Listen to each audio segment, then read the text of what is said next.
Chapter 30. Cord turned just in time as a giant Morningstar hand came down on him. He rolled aside and a great ball of spikes crashed into the floor. Rue felt the impact echo across the warehouse. Cannonball heaved the weapon free, pulling up wooden floorboards that had been impaled on its spikes. Cord had come to his feet and struck a powerful blow across Cannonball's painted head. Sparks flew, but the strike seemed to have little effect. The giant iron doll spun viciously, and Cord ducked under another wrecking ball. The blow splintered a thick wooden pillar, cracking it in half.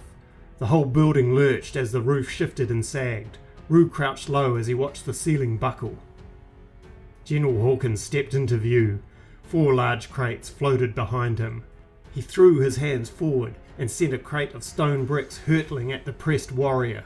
Cord flew high into the air, letting the crate fly under him. Rue watched in horror as the crate crashed to the floor and began rolling violently towards him, jagged stone bricks tumbling alongside it. Rue would have had time to roll aside. The world seemed to slow down to him. But Elsa was beside him. She stood still, watching the incoming avalanche of bricks and crate. Rue gave her a shove, intending to push her out of the way. His hands passed right through her. She was like a ghost. Rue noticed his own hands. He was like a ghost too. For a brief mad moment, Rue wondered if he had died already, probably early on, and his body was out there somewhere, lying face down. The bricks and crate crashed into them like a wave. The mass of debris passed through them like they weren't even there. Rue didn't feel a thing. Elsa gave him an impish smile. He looked at his hands. He was solid again. Movement caught Rue's eyes and his heart sank as more assassins began floating in. There were so many. Elsa nodded. "I think that's everyone." She looked over her shoulder and gave a flick of her head. "Sick 'em, boy." Something big brushed past Rue like a gentle breeze. He felt the hairs on the back of his neck curl. Rue couldn't make out its full form. It was ghost-like red and huge. He could make out a massive spectral hump of fur, long loping legs, a great muzzle, and a blood-red pair of eyes. And teeth. So many savage, flashing teeth. Uvi had recovered and manoeuvred around behind Cord, his focus on the big man's back. His ruined forearms blazed red. He never saw the ghost beast coming. It crushed Uvi in its monstrous jaws, shaking him vigorously. The assassin was thrown around like a rag doll and then tossed aside, broken and limp. The huge red ghost beast turned quickly and fell upon the mass of assassins. Elsa turned to Rue. "You stay here. Keep your head down while we clean this up." She followed the huge red ghost beast into the heart of the assassin mob. Crowfoot trailed behind her, a small bird, a golden blur, whipping out in blinding arcs to knock down the hooded men. Elsa walked calmly, like she was on an afternoon stroll. She flowed effortlessly through the horde, assassins dropping at her touch. Rue decided to take her advice and he ducked down beside an overturned table. Oni patted his ear in reassurance. Cord floated clear as the assassins reeled back from Elsa and the Ghost Wolf's attack. Cord turned his full attention onto General Hawkins. The general floated aside to let the giant cannonball rumble forward.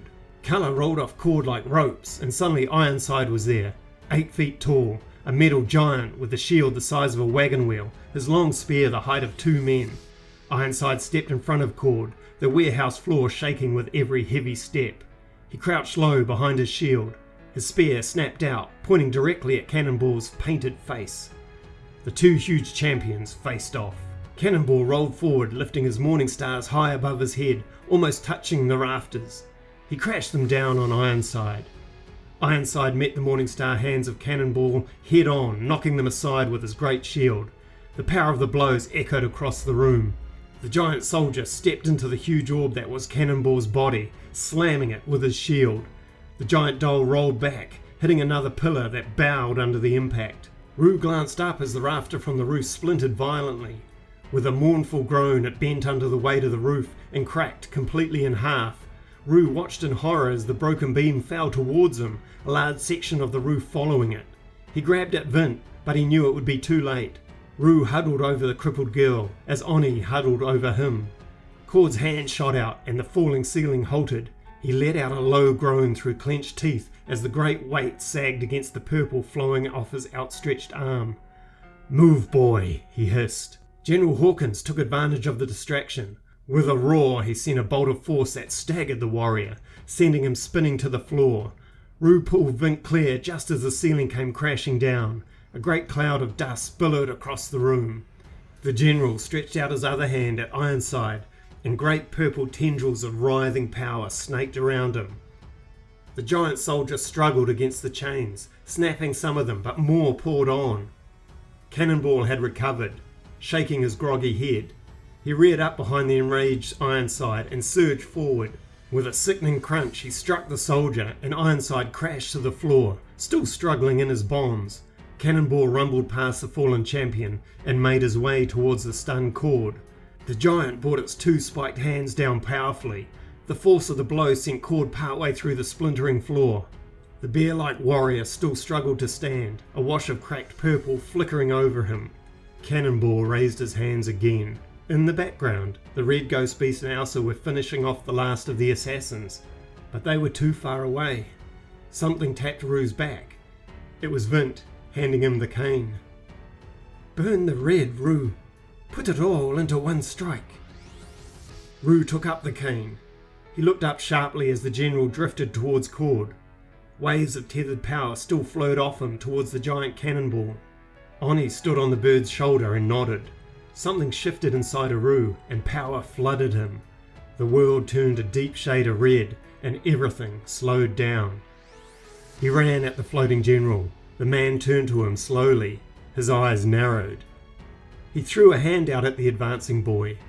Rue could see the purple magic snaking towards him clearly. He rolled easily, letting the tendrils pass overhead, and came to his feet, leaping high, the cane held overhead in two hands. Oni held on tightly to Rue's hood, fierce determination in his one eye. Purple stretched out in front of him as the general pushed his palms outward. Rue saw the man smirk, amused at the boy's attack. The world turned redder, and Rue brought the cane down with a roar. The purple shattered like glass. Rue caught a flash of white as the general's eyes widened. The cane continued its vicious arc and struck the man powerfully across the head. General Hawkins dropped like a stone, hitting the floor in a crumpled heap. Rue landed lightly beside him. The colours stopped pouring into Cannonball, and he fell apart, falling to the floor as a jumbled pile of steel balls. They shrunk down to their original size before they hit the ground. Ironside struggled to his feet as the tendrils of chains evaporated off him. The giant angrily stomped at the remains of Cannonball, crushing them into the floor. Cord looked up. He gave Rue a small nod. The end of chapter 30, and if you enjoyed that, please leave me a like and subscribe for the next chapter. Thank you for listening. Catch you soon. Bye.